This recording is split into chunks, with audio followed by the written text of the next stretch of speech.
Ну что, доброе утро, дорогие наши телезрители. Начинаем новую рабочую неделю. Просыпаемся вместе с вами, а точнее уже проснулись. Паш, ты проснулся? Я проснулся, потому что на часах уже 7 часов 00, значит, что утро Якутии в эфире, дорогие друзья. Те, кто уже тоже проснулся так же, как и мы с радостью вам говорим здравствуйте, доброе утро, и в ближайший час будем всячески стараться, чтобы утро у вас прошло, конечно же, замечательно, с улыбкой на лице, и информации много новой, полезной для себя вы узнали. Да, как и вся предстоящая неделя. Наконец-то Которая, к отступили... слову, Да, укороченная опять. укороченная, отступили холода. Все только радует, да? Да, идеальная неделя, возможно. Поэтому настраиваемся позитивно на работу, на учебу, и все будет хорошо. Да, ну о чем будем говорить сегодня? Ну, во-первых, в Кузбассе завершились вторые международные зимние игры «Дети Азии». Праздник спорта собрал на площадках 12 стран-участников. Сегодня также поговорим, по какой стоимости, да, букеты в преддверии 8 марта. Началась активная продажа цветов. Таможенники ежедневно оформляют до 730 тонн цветов. В наибольшем объеме в страну возят розы, хризантемы, гвоздики, ну и, конечно же, тюльпаны. Что делать, если стоматолог оказал некачественные услуги? Вот наша рубрика «Советы юриста» поможет разобраться с этим вопросом. А жителям Якутии в эти дни выпала уникальная возможность увидеть необычный парад планет Венеры и Юпитера. Тот, кто пропустил, вместе с нами сегодня следите за эфиром, посмотрим на это зрелище еще раз вместе. Ну а прямо сейчас, по традиции, начнем говорить о том, что ожидает нас за окном. Сегодня, по данным УГМС, в центральных районах на 6 часов утра температура воздуха составила 21-28 градусов мороза. В заречной группе от 17 до 30, в южных 13-14, в Вилюйской группе от 13 до 22 градусов, в Нижнеленских до 25, в западных до 15. В Колымандигирской 36-45, в Янских 30-36, на северо-западе 31-36 градусов мороза. На 6 часов утра температура воздуха в столице составила 25 градусов, атмосферное давление 744 миллиметра ртутного столба, ветер юго-западный со скоростью 2 метра в секунду. А сегодня днем нам обещают небольшой снег, ветер западный до 2,7 метров в секунду. Температура воздуха днем составит 10-12 градусов.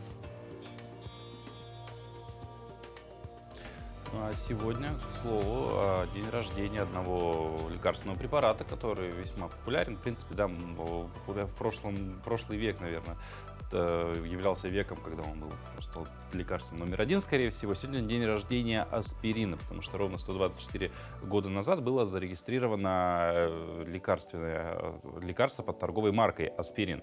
Сегодня универсальные лечебные качества и широкое распространение в медицине дают основания назвать аспирин одним из главных лекарств 20 века. Но что же было до того момента, как вообще аспирин придумали? По традиции люди раньше снижали жар и снимали боль водной настойкой коры ивы или же вербы. Ивовая кора была известна еще в древности. С помощью нее лечили различные инфекционные болезни и подагру. Ее использовали также для облегчения боли и снижения температуры. Ну а о других интересных датах и событиях этого дня в нашей рубрике.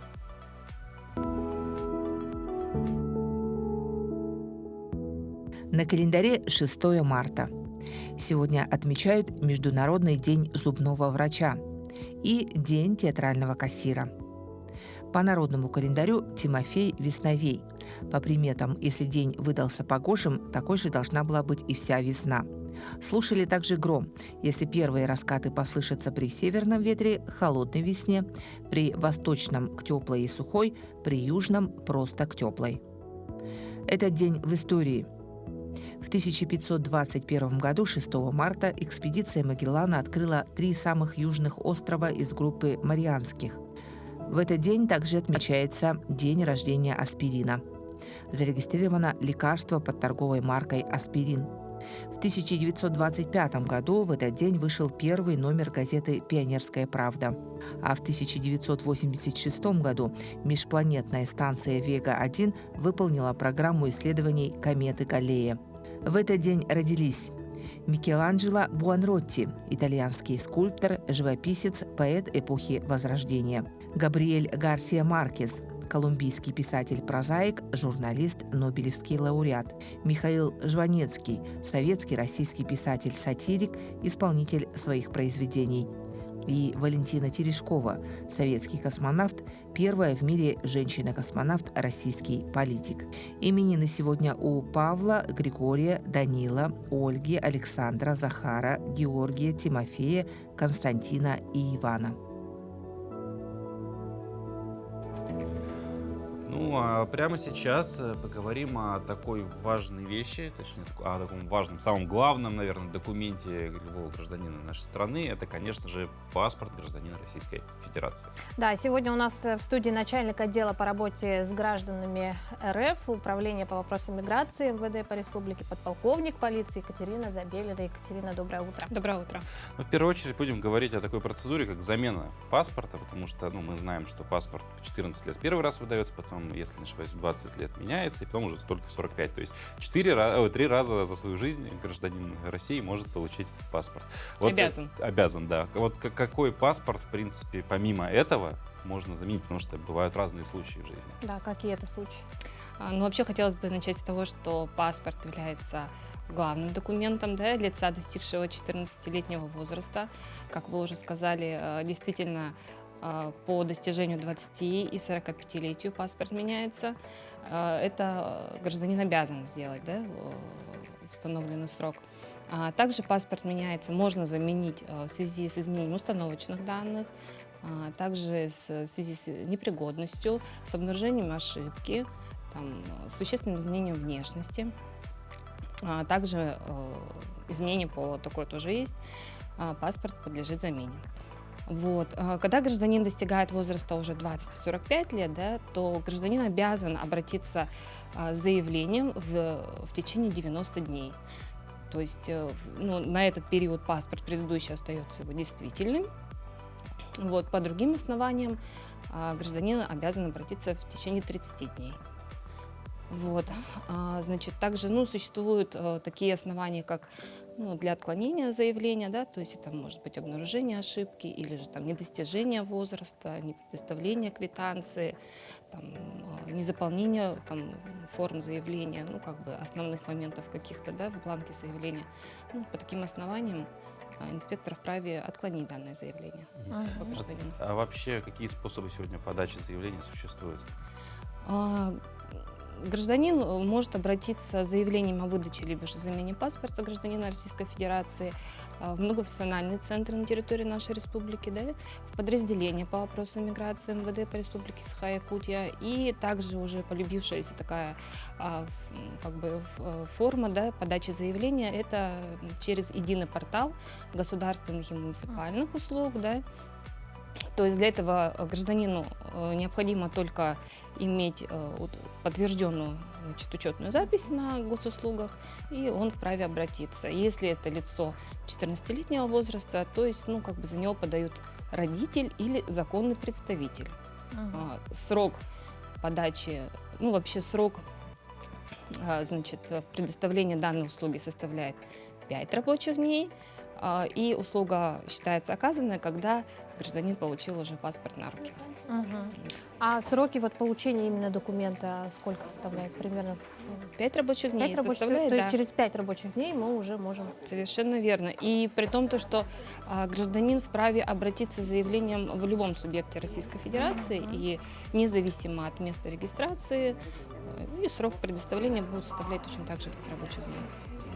Вот бывает еще такая тоже жизненная ситуация, никто не застрахован, это утеря паспорта непосредственно. Понятно, что, опять же, будет подано заявление, что мы выпустили новый, но какие-то еще действия нужно предпринять? Да, существует определенный алгоритм, да, если гражданин считает, что у него паспорт похищен, да, он должен с личным заявлением обратиться точно так же в МВД по республике Саха-Якутия и получить талон уведомления. С данным талоном уведомления он подходит уже обращается с заявлением о подаче взамен утраченного паспорта. Предыдущий паспорт его объявляется недействительным в базе данных. И, ну, он также предоставляет, значит, фотографию. По желанию гражданина вносятся учетные записи, да, то есть это регистрация брака или же несовершеннолетние дети. И за утрату паспорта государственная пошлина составляет 1500 рублей. Я вот забыла, кстати, Мгм. отметить то, что вообще государственная пошлина, предусмотрена налоговым кодексом Российской Федерации, составляет 300 рублей. Но вот взамен утраты или хищения она составляет 1500 рублей. Так Мгм. что, ну, вот как бы так. Мгм. Ну, а также со всеми бывает, да, когда просрочили. Вот что Мгм. делать в этом У случае? меня такое было. По Когда каким просрочили паспорт, к сожалению, ну, гражданину, к сожалению, да, к вам применяется административный штраф. Да, к вам применяется административный штраф, он составляет в порядках от 2 до 3 тысяч рублей.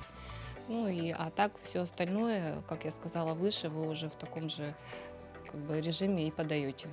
Мгм. Но вот когда мы говорили Обращайтесь с заявлением, точнее. вот про поводы, да, когда можно заменить паспорт, то есть там порча паспорта, да, опять же, там изменение установочных данных, ну, это, как правило, там фамилия, имя люди меняют, такое тоже случается. Мгм. Вы назвали как существенное изменение внешности. Мгм. Вот что под этим подразумевается вообще?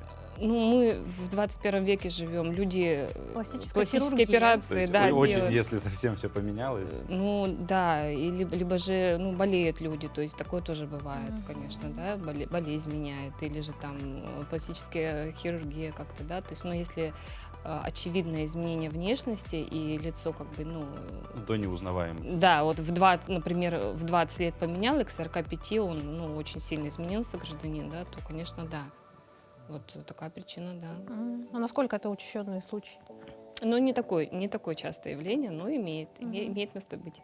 А чаще все-таки по каким причинам люди меняют Утрата. паспорт? Утрата и Утрата. порча. Да, то есть, Самый ну вот люди распространенный. вот, да, к сожалению, люди сами вот виноваты в том, то, что они вот испортили свой документ. Постирали, порвали, нарисовали дети. И И это при том, что на последней странице паспорта там прям написано, что паспорт является главным, надо беречь да, аккуратно. да, заметьте, мелким почерком, но необходимо читать, потому что все-таки паспорт — основной документ, удостоверяющий личность гражданина Российской Федерации на ее территории.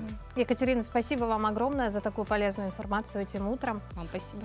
Бережем свои документы, самые главные документы. Обязательно следуем правилам, прописанным на последней странице паспорта. Ну а прямо сейчас мы прервемся на короткую паузу, после которой продолжим. Оставайтесь с нами.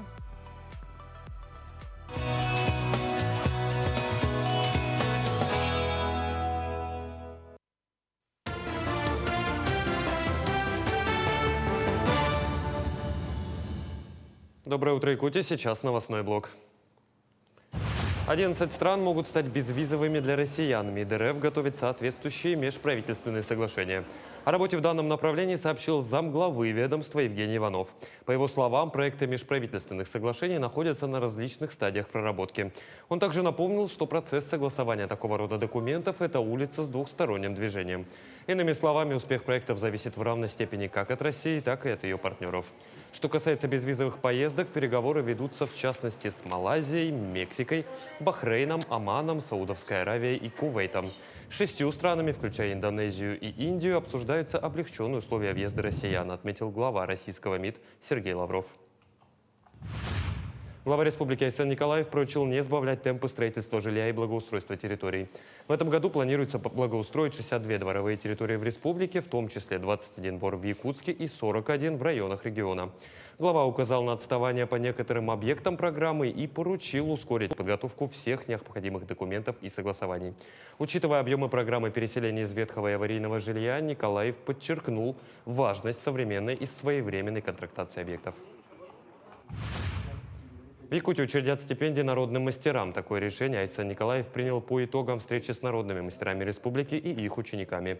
Выплаты предложено учредить по видам производств: для мастеров по дереву, производству художественной керамики, ювелирных изделий, для мастеров по обработке камня, кости и рога, производству строчевышитых изделий и ручному плетению из конского волоса, а также художественной обработке кожи и меха. Сегодня высокое звание народного мастера Якутии носят 275 человек. качество исполнения очень повысился. Вот основываемся вот археологическими раскопками, с археологом работаем, музейными экспонатами работаем. И поэтому как истинно национальные якутские вот, делаем. Орнаменты, форма обязательно, каноны, традиции обязательно соблюдаем. И с академией плотно работаем, не черметом, МВТ имени Баумана. Ну, вот так развиваемся. В минувшие выходные в Кузбассе завершились вторые зимние международные спортивные игры «Дети Азии». Праздник спорта собрал 12 стран-участников. За медали высокого достоинства бились около 900 спортсменов из разных стран. Всего на играх разыграли 57 комплектов наград по 12 видам спорта. В общекомандном зачете республика заняла 10-ю строчку. Следующие зимние игры пройдут через 4 года, ну а летний примет у себя родина игр – Якутия. Как показательный вид спорта, да, организаторы сделали это волейбол на снегу, там тоже наши юноши и девушки участвовали. А так у нас всего 70 спортсменов было в копилке сборной республики, у нас всего 8 медалей. Ребята очень много опыта набрались, они подружились с ребятами из других стран, регионов, да. Они вместе в будущем будут выступать, не раз встретятся на разных соревнованиях разного уровня. Все ребята достойно выступили, и для них это очень большой опыт. И это «Дети Азии», это начало победы, это для них будет стартовая площадка именно для будущих побед. Строительство бассейна в Сунтарах с самого начала шло интенсивно, но по ряду вопросов затянулось на 3-й год. Провести такое сложное сооружение, как бассейн в сельской местности, оказалось не так-то просто. Сейчас на стройке ведут каркасные работы 17 человек, и после этого уже на следующей неделе внешнюю поверхность обошьют сэндвич-панелями. Работу контролирует администрация района. Открытие объекта планируют уже в августе этого года. Все материалы здесь на объекте находятся, весь комплекс работ, которые должны выполнить. До 20 апреля мы сейчас срок назначили, что мы хотим закрыть сэндвич-панелем всю здание, да, и начинать на монтаж вентиляционного оборудования и дать фронт работы на установку сантехоборудования, сантехсистему.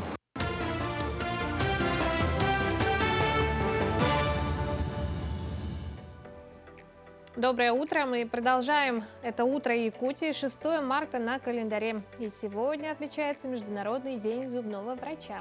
Каждый из нас посещал когда-либо стоматолога, кто-то с профилактической целью, а кто-то с целью лечения зубов. Бывает всякое, и после лечения может выясниться, что услуги стоматолога оказаны некачественно.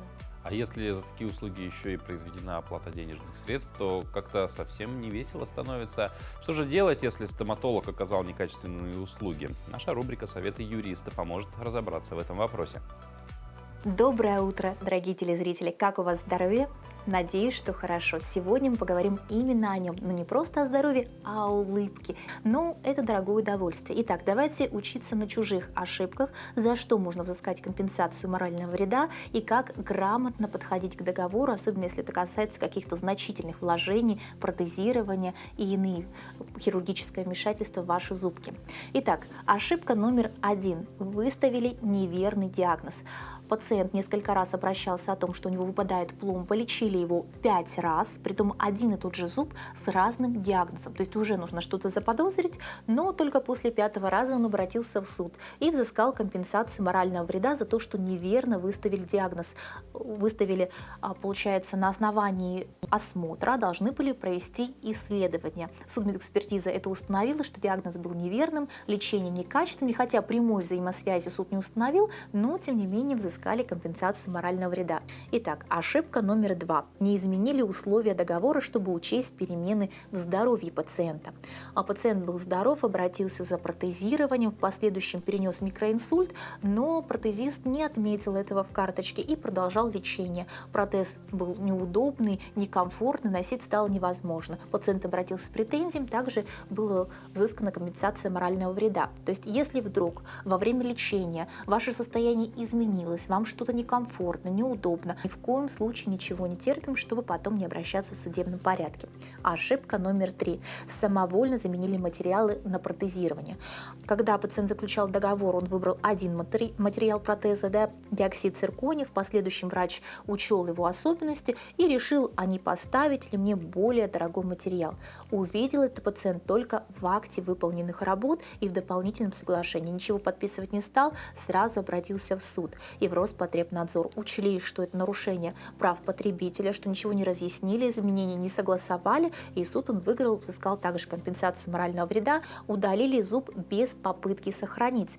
То есть, если вам предлагают удаление нескольких здоровых зубов, вам нужно задуматься, прежде чем это делать, то есть проконсультироваться с несколькими врачами, потому что удаление здоровых зубов это является вредом здоровью, то есть уже судмедэкспертиза квалифицирует это как вред здоровью. Итак, если мы решили сделать какие-то серьезные вмешательства в ваше здоровье, в вашу улыбку, да, заключаем договор, то есть сначала проходим обследование, устанавливаем, что диагноз верный, потом подписываем договор, знакомимся с его содержанием обязательно, предварительно, прежде чем происходит вмешательство медицинское, заполняем анкету. Заполняя анкету, информируйте сторону, которая оказывает вам медицинские услуги, о своем состоянии. То есть, если у вас противопоказания, что вы о них знаете, какое у вас сейчас состояние, все это влияет в последующем на выбор лечения.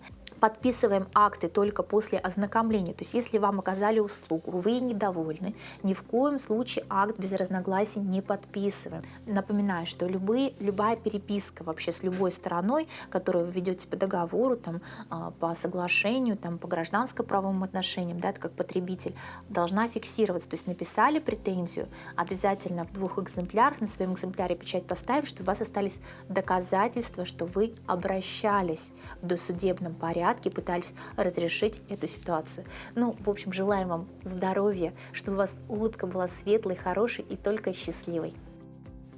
Паш, когда ты последний раз посещал музей?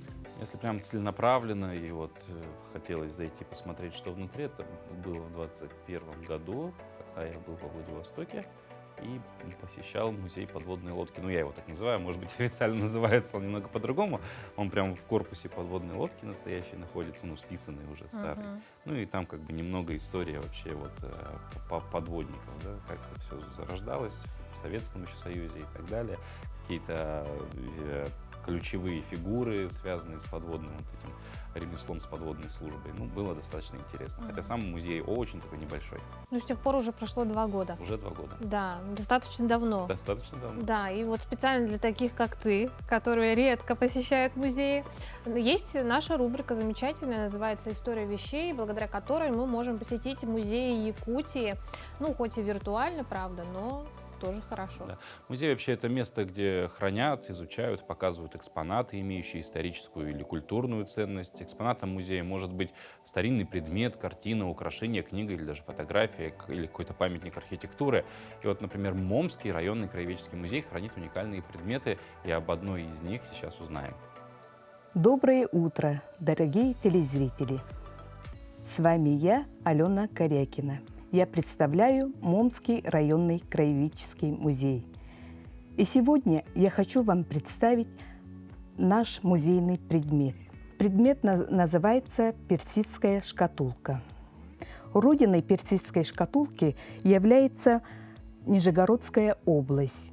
Тут мы видим надписи спереди «СЛ», то есть надпись означает село Лысково. А в задней части мы видим надпись «Село Лысково Ивана Федоровича Пачинова» 1911 года. Хранили в таких шкатулках деньги, как в современных сейфах. Если мы вот так вот откроем, то мы увидим двойную стенку. Более постоянными покупателями были народы Азии, персы. Вот поэтому шкатулку называем персидской шкатулкой. Ну, а общение по телефону стало неотъемлемой частью нашей повседневной жизни. Как это делать правильно, чтобы не оказаться в неудобном положении? Давайте посмотрим наши рубрики. Рубрики «Школы этикета». Сейчас мы не выпускаем телефон из поля зрения, он с нами в прямом смысле всегда. Даже когда мы приходим в ресторан, сразу же кладем его перед собой на случай, если кто-то напишет или позвонит. Однако это противоречит правилам этикета. Во-первых, это неуважение к собеседнику, а во-вторых, он просто отвлекает ваше внимание от еды и разговора. Ни в коем случае не стоит говорить фразу в стиле «извините, я в туалет». Никому не интересно, куда вы идете. Если вам нужно выйти, позвонить или воспользоваться уборной, то правильнее всего будет сказать «извините, я выйду и вернусь через минуту». Вилку в левую руку, нож в правую. Главный постулат ресторанного этикета. А какие знаки можно подать официанту с помощью столовых приборов? Скрещенные на тарелке нож и вилка не говорят о законченной трапезе. Наоборот, это сигнал для официанта, что вы еще в процессе. А вот параллельно сложенные приборы – знак, что вы готовы приступить к следующему блюду. Мало кто задумывается над тем, что чаевничать, оставляя чайный пакетик в чашке, явный признак невежества и бескультурья. Ровно как и повторно заваривать чай из использованного пакетика. Так что же делать с этим атрибутом чаепития, когда настанет время вынимать его из чашки? Выкладывать сей предмет на скатерть или просто на стол ни в коем случае нельзя. Для чайного пакетика мы используем отдельное блюдце, креманку или пиалу. Жителям Якутии в эти дни выпала уникальная возможность увидеть необычный парад планет Венеры и Юпитера. Астрономы называют такое сближение планет «поцелуй Венеры». Астрономическое событие началось 1 марта, и в таком положении планеты останутся всю первую половину этого месяца. Отчетливо увидеть Юпитер и Венеру можно будет с наступлением сумерек. Астрономическое событие продлится, как мы уже сказали, еще несколько дней, и поэтому вот можно будет такое, что увидеть сейчас на экране, наблюдать, в принципе, вживую. Да, вот все еще есть возможность понаблюдать за этой красотой. Ты заметил, да? На небе? Видел? Вживую нет. Вживую нет? Нет, не видел. Посмотри вечером в окошко выглянь. Я сразу вспомнила песню. Ты Венера, я Юпитер, ты Москва. И между ними Питер. луна такая, прям такая луна. На одной орбите. Ну, красиво, правда, красиво, согласись. Да. Такое не каждый день увидишь. Да, ну а для тех, кто вообще привык, в принципе, сверяться со звездами и так далее, планируя свое время, предлагаем гороскоп для всех знаков зодиака на наступившую неделю.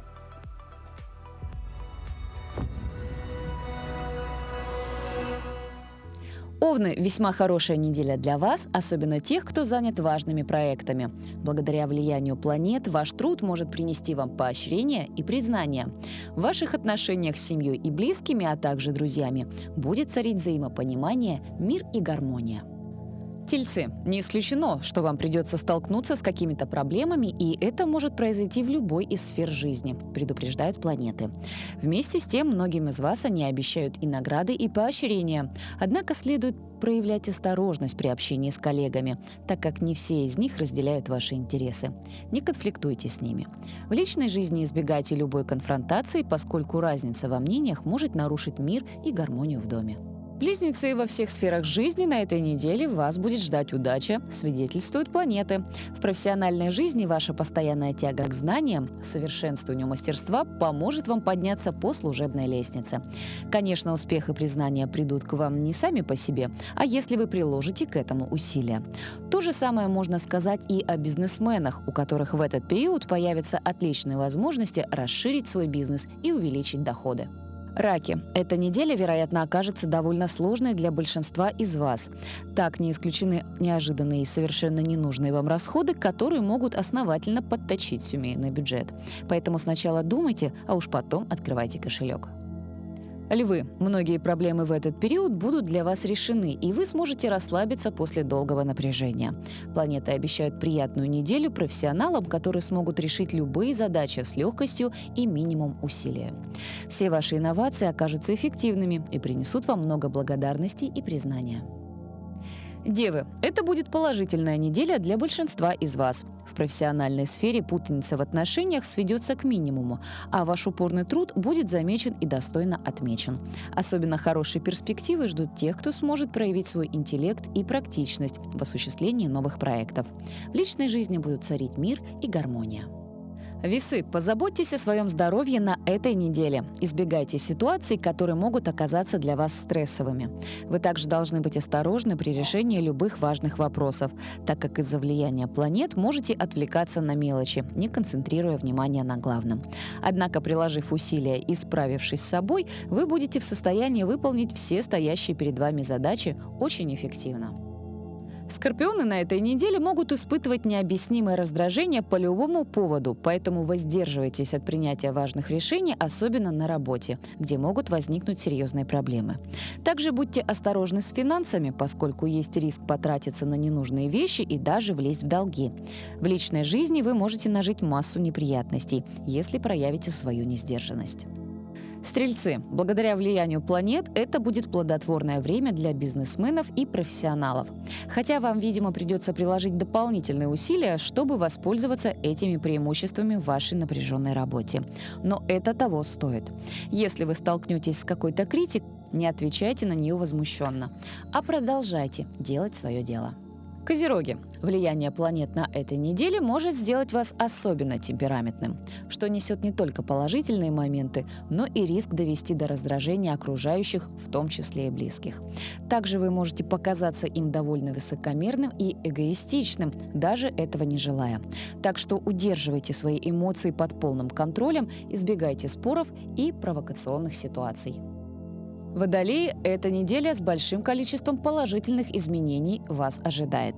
Планеты позитивно влияют на ваши личные отношения, они помогут вам укрепить мир и гармонию в вашем доме, и у вас появится возможность прекрасно провести время со своими друзьями и семьей. В профессиональной сфере, независимо от того, насколько сложные задачи стоят перед вами, вы справитесь с ними без особых усилий. Какой-то важный вопрос будет отнимать у вас много времени на этой неделе, предупреждают планеты. Будьте осторожны в отношениях своего здоровья, в финансовой сфере и в бизнесе осторожность тоже не помешает, так как есть риск материальных потерь. Чтобы избежать такого хода событий, будьте спокойны и уверены в том, что из этих временных трудностей выйдете вы абсолютным победителем.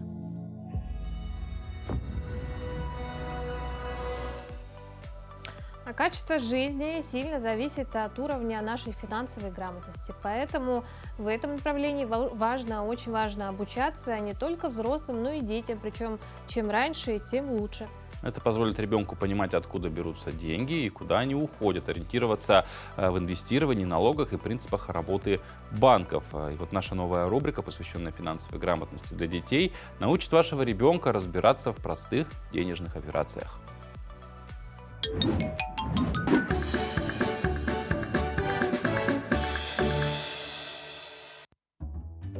Белла, какой классный сувенир у тебя. Откуда он? Это не сувенир, а копилка. Друзья подарили на день рождения. Ого, здорово! Сколько уже накопила денег в копилку? Она у меня стоит как красивый сувенир. Деньги не коплю. Белла, копилка на то и копилка, чтобы в ней были деньги. Мне ведь удалось накопить на телефон.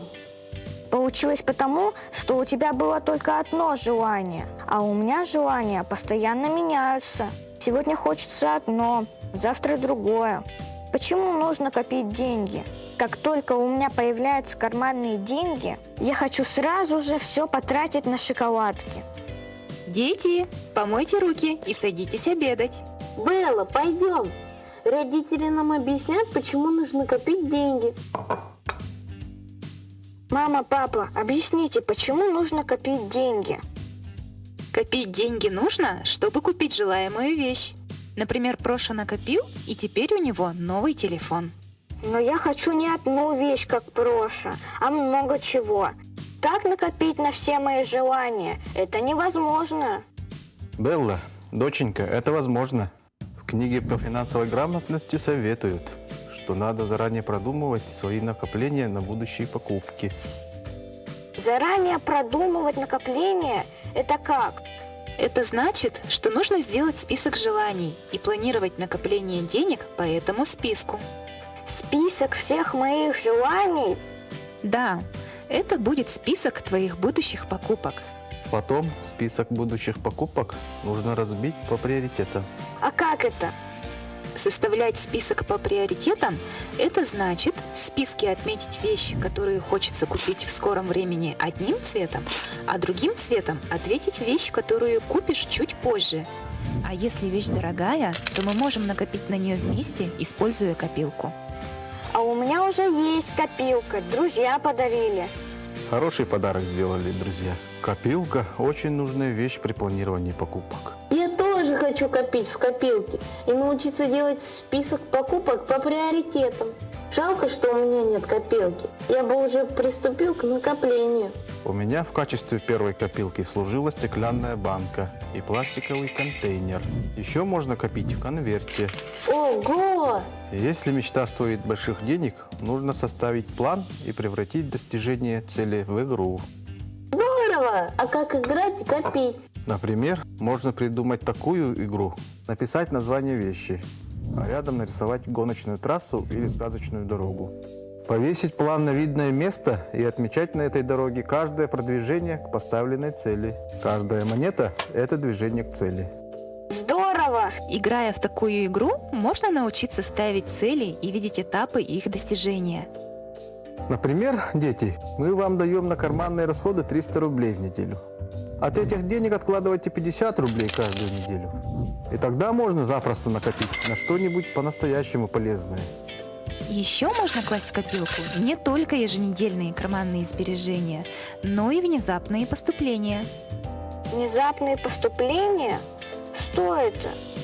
Внезапные поступления, например, это могут быть внезапно подаренные на день рождения деньги, или если бабушка с дедушкой дали денег на конфеты и так далее. Если не тратить, а накапливать деньги, то можно быстрее купить все свои желания. Я поняла, почему нужно копить деньги. А я возьму самую большую банку для большого накопления.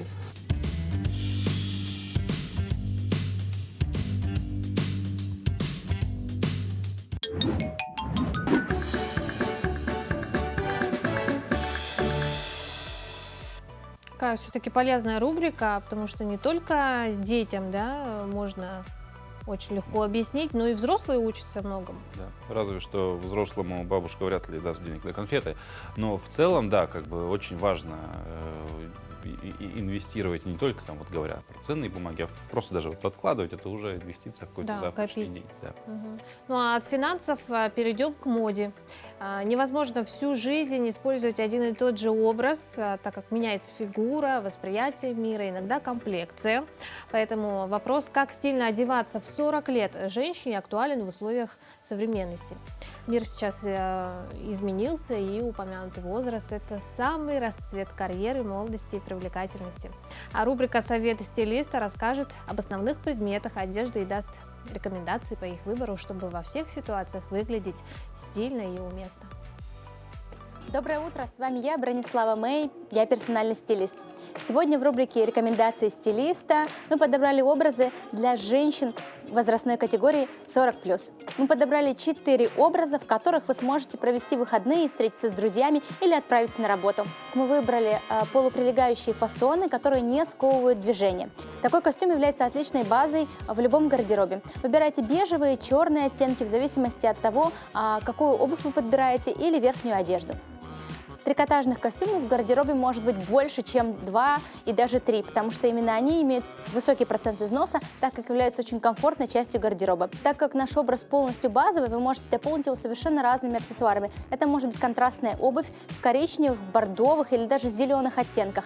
И любая сумка, которая вам будет удобна. Это может быть миниатюрная сумка, как акцентная деталь, или объемная, практичная сумка, с которой вы сможете ходить по магазинам.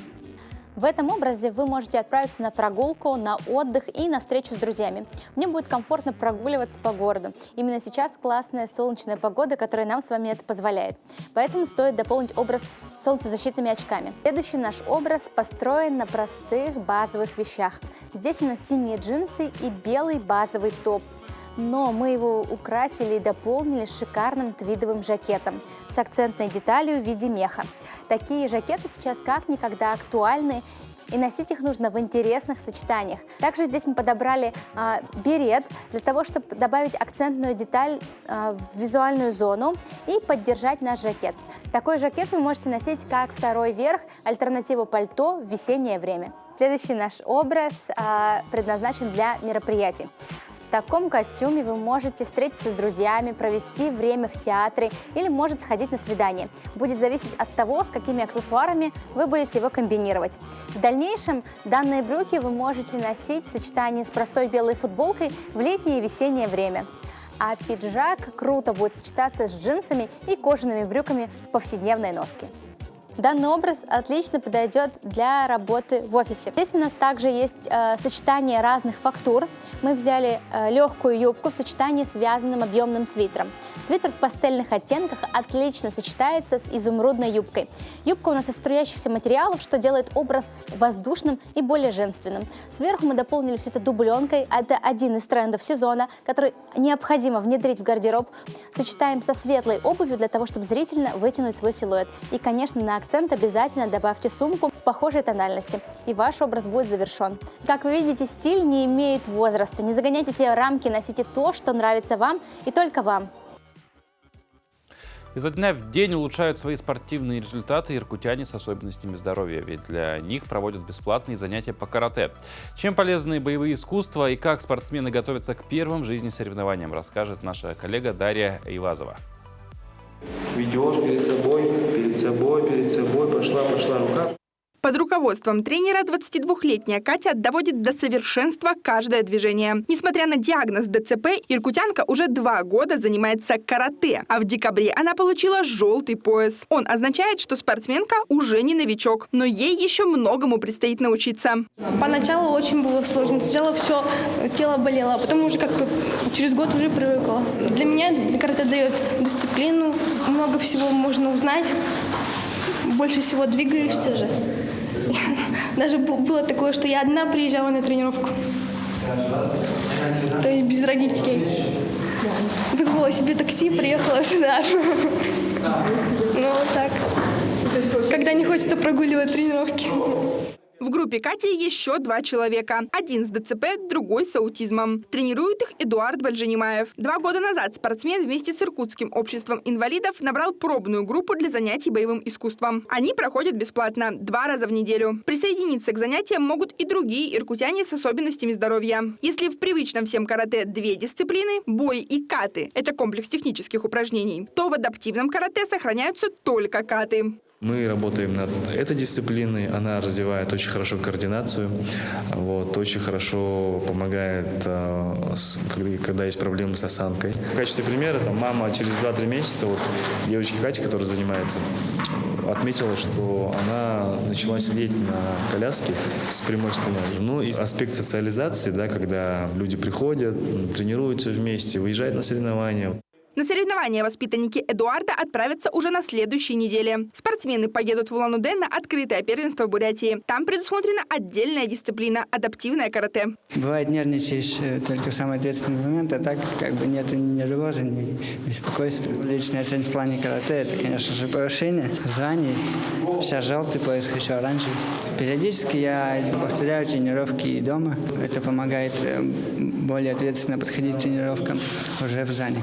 Предстоящий турнир для всех 3 – первые соревнования в их жизни. И очередной шанс доказать себе и окружающим. Диагноз спорту не помеха, если есть усердие, желание и возможность. Дарья Айвазова, Андрей Назаров. Новости по будням.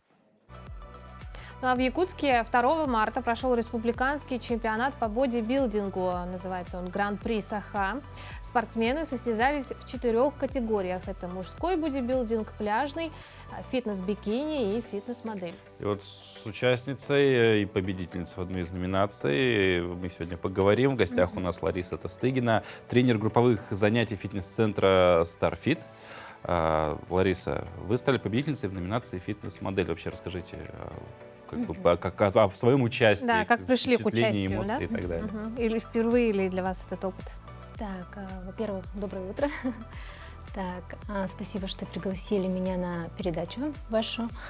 Мы с девочками приняли участие целой командой под руководством нашего тренера Марии Тастыгиной участвовали в 2 категориях – фитнес-модель и бикини. Лично я изначально готовилась к фитнес-модель. Это маленькая категория, в нем не нужно иметь больших мышц, это более женственная и нежная категория. Но также решили с тренером попробовать участвовать в фитнес-бикини, в которой я заняла 2-е место также. Девочки тоже заняли призовые места. Фитнес-модель в нашей категории участвовали 5 спортсменок. Все они были очень подготовлены. Чемпионат прошел на высоком уровне. Нас пришли поддержать наши друзья, родные. Было очень приятно чувствовать их поддержку. Также спасибо организаторам, что провели чемпионат на таком уровне. Ну, мы вот как раз видим сейчас на кадрах, да, кадры, видео с конкурса. Скажите, вот чтобы добиться определенной формы, да, сколько вот необходимо времени, сколько вы сидели на диете или вообще не ели, сушились, как это правильно говорится, да? Так, это зависит от человека индивидуально, какое у него телосложение. И от этого зависит, конечно же, насколько долго ему нужно готовиться. Сильно голодать не надо. Достаточно того, чтобы сбалансированно правильно питаться и ходить в тренажерный зал 3-4 раза в неделю на постоянной основе. И, конечно же, придерживаться всех рекомендаций тренера. Тогда все получится. А как давно вы вообще спортом занимаетесь? И каким спортом? И чем он вас привлекает? Так, вообще я начала заниматься спортом давно, с 2017 года. Почему-то я решила, что мне нужен кроссфит, почему-то я решила, что мне нужно похудеть, хотя я и так была худая. Ну вот изначально сформулировала как-то неправильно свою цель, а оказалось, мне нужно было стать просто здоровой и сильной, поэтому... В общем, я думала, что мне нужно садиться на какую-то строгую диету, там куриное филе, гречка, помидор, огурцы и все. А оказалось, нужно очень хорошо много кушать для того, чтобы набрать мышцы, тренироваться тоже, работать именно над пропорциями, а не изнурять себя ежедневными тренировками. То есть спорт вам помог осознать, да? Да. Ну, конечно, чем привлекает этот спорт, это моя мотивация, мое здоровье. Не секрет, что в здоровом теле здоровый дух, поэтому решила поменять цель, и вот что у нас получилось. Вот возвращаясь к соревнованиям, и в принципе и жюри, да, или судейская коллегия достаточно именитая в этом году была, то есть это вот и президент Федерации бодибилдинга России Александр Вишневский, судья международной категории Александр Назаренко, генеральный секретарь Федерации по бодибилдингу в России Наталья Михайлова, то есть вот такое именитое, можно сказать, жюри. А конкурсанты, сильная ли конкуренция там была, то есть все ли участницы были достойны победы или были уже прям, ну, там, не обязательно поименно, да, кто-то был прям очевидно аутсайдер или нет, все прям боролись и было трудно побеждать. Так, да, действительно были приглашены почетные гости. Александр Вишневский, к сожалению, сам не смог приехать, но отметил наших спортсменов и тренеров благодарственными письмами. Участницы сами были все очень хорошо подготовлены, всегда хорошо, когда есть конкуренция. Тренера тоже за нас волновались, готовили нас, поэтому все участницы были очень сильные. В этом году, то есть не в этом году, а до этого из-за пандемии Гран-при Саха не проводился. Из-за этого я впервые приняла участие в таких соревнованиях в Республике Тыва, поэтому у меня как бы был опыт участия. Также после этого мы поехали в Красноярск на международные соревнования Siberian Power Show. Там я тоже стала призером, серебряным призером. Ну вот что самое сложное в таких конкурсах? Сложно, конечно же, постоянно держать питание. Нужно быть очень дисциплинированной, придерживаться режима сна, отдыха, тренировок. Подготовка самый такой сложный период, наверное, да? Ну что бы вы посоветовали девушкам, которые хотят заниматься этим видом спорта?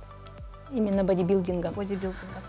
Ну, конечно же, я бы посоветовала им, во-первых, не торопиться и не ждать быстрых результатов. Это приходит все равно с годами. Постепенно? Да, постепенно. Девушки годами тренируются, оттачивают позирование, держат питание, поэтому нужно правильно расставить свои приоритеты и не изнурять себя голодом, достаточно хорошо питаться, пить витамины и все, ходить в тренажерный зал. Лариса, спасибо большое. Вам дальнейших успехов, удачи, спасибо. Новых побед. Да, украсили своей красотой нашу студию. Спасибо. Спасибо. Ну, а мы прямо сейчас передаем слово нашим коллегам из информационной службы. Расскажут они о последних новостях.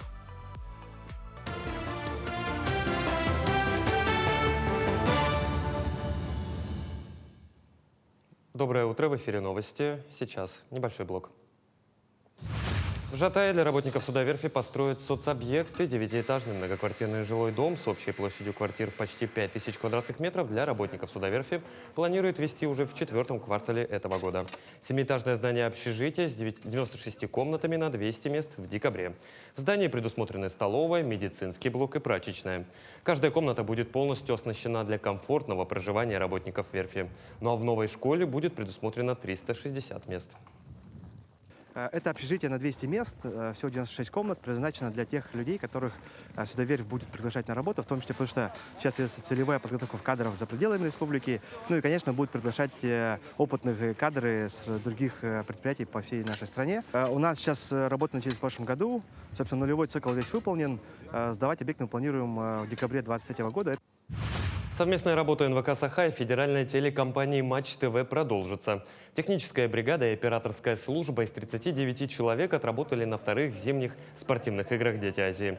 2 передвижные станции обеспечили телевизионную картинку на канале «Матч» с 3 городов Кузбасса – Междуреченска, Новокузнецка и Кемерово. Заключительную трансляцию наши коллеги выдали с лыжной базы «Снежный», где проходила гонка по эстафете дружбы. Напомню, в этот день якутские спортсмены завоевали золото, серебро и 2 бронзы.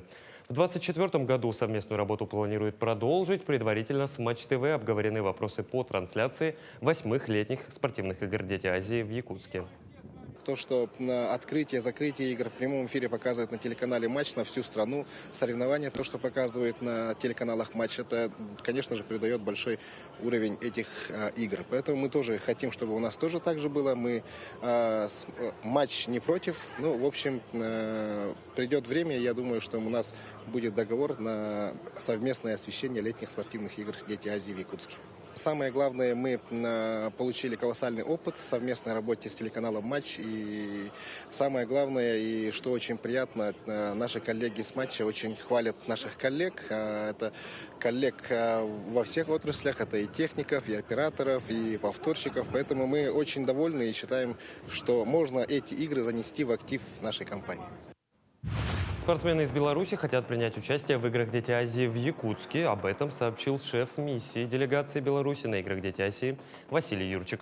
По его мнению, дебют сборной на играх удался, и дети счастливы, что приехали на эти соревнования, получили опыт и даже завоевали медали. В течение 9 соревновательных дней белорусские спортсмены завоевали 1 золотую, 5 серебряных и 5 бронзовых наград.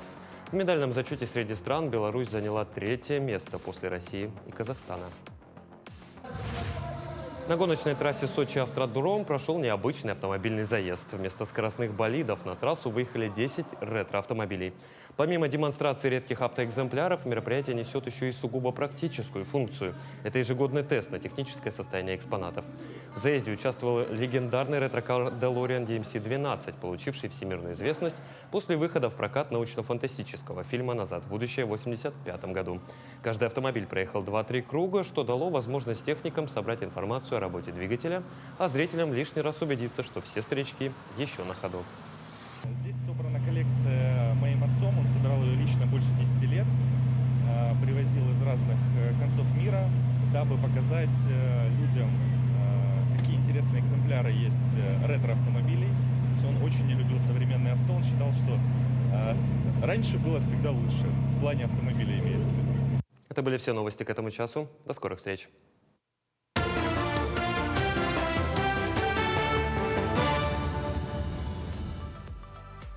Ну что, а теперь поговорим о приятном. О цветах. В преддверии, так сказать, Дня цветов. В преддверии Дня цветов 8 марта таможенники ежедневно оформляют до 730 тонн цветов. В наибольшем объеме в страну ввозят розы, хризантемы, гвоздики и тюльпаны. Большинство цветов импортируется из Нидерландов, Эквадора и Кении. Всего за январь-февраль текущего года таможенные органы оформили свыше 14,5 тысяч тонн свежесрезанных цветов. Сумма таможенных платежей составила 2 миллиарда рублей. Ты ничего себе. Я вообще думала, что самые популярные цветы — это тюльпаны только. Ну, на самом деле, вот мои наблюдения, что тюльпаны стали таким традиционным цветком на 8 марта, сравнительно недавно. То есть еще лет 10 назад все обходились тем, что нравится. Более такие простые, да? Не обязательно простые, просто как-то, а потом уже появился такой стиль, что вот всегда тюльпаны, тюльпаны и только тюльпаны. Ну, а ты своей супруге собираешься дарить цветы? Тюльпаны. 730 тонн цветов, конечно, нет, но какую-нибудь 100 грамм из этих 730 тонн, наверное, перепадут.